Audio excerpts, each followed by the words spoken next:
Here in Ontario, there's a few bills before the Legislative Assembly that they're trying to get passed before the election this summer that are quite interesting. Bill C-67 has gotten a lot of attention, but today on Don't Talk TV, I want to have a look at Bill 100 because I think that hasn't received a lot of attention but has a number of things in it the people of Ontario really need to be aware of to understand where they stand, what their rights are, and what rights they don't have anymore.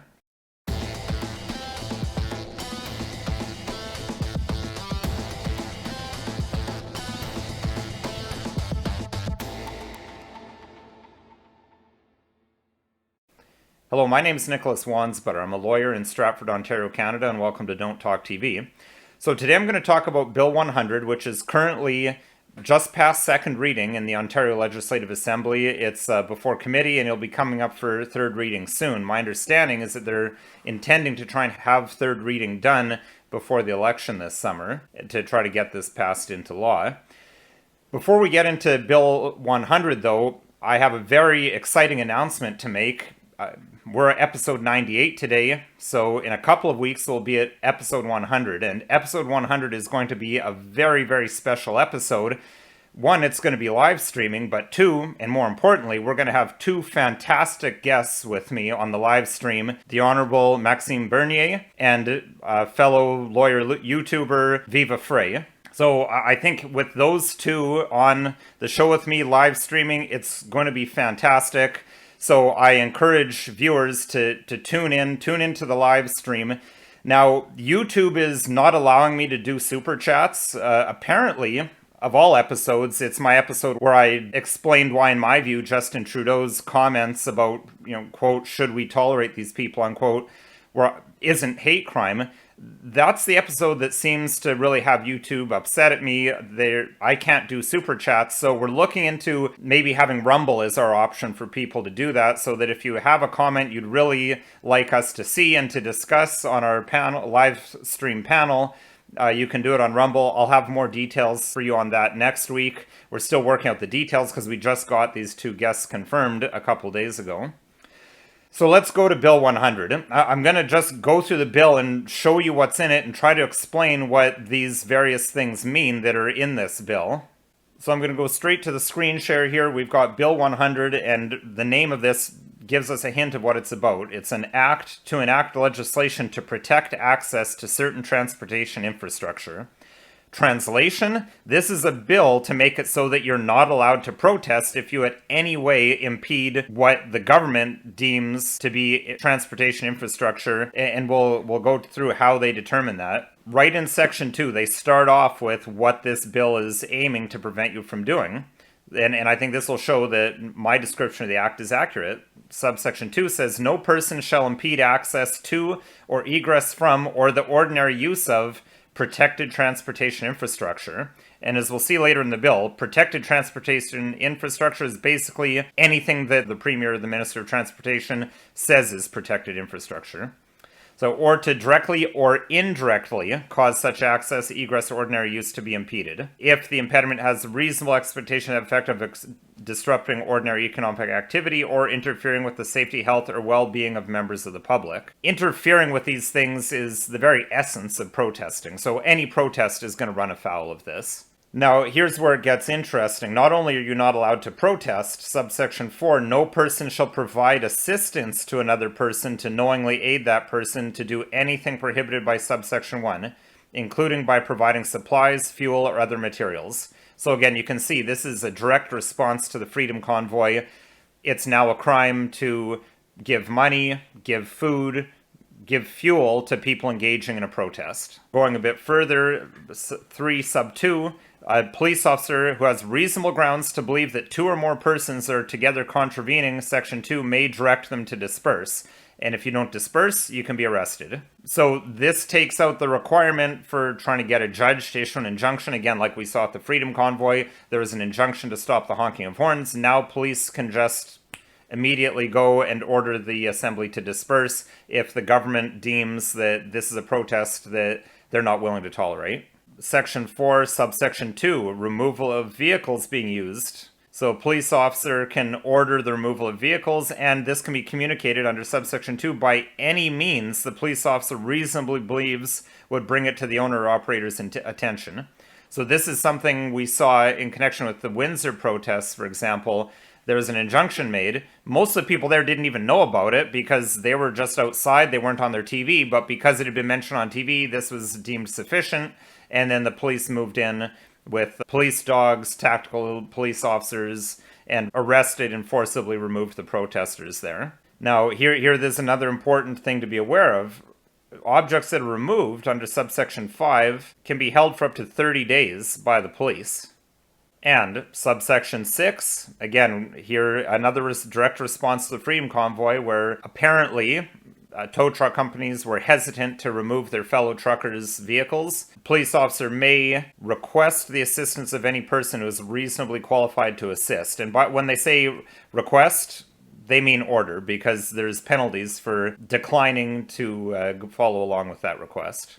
Now, here we get some more important stuff. A police officer who has reasonable grounds to believe a person is contravening or has contravened subsection 2, Sub 1, can direct the person to surrender their driver's license. And their driver's license under subsection 4 can be held for up to 14 days. So you can summarily have your license suspended for 14 days, no trial, no innocent till proven guilty. It's just immediate, no license for 14 days. Under section 8, numbered plates and permits can be seized, again, for 14 days. Again, no trial. If the police decide that you're in an unlawful protest, they can take your plates and your permit.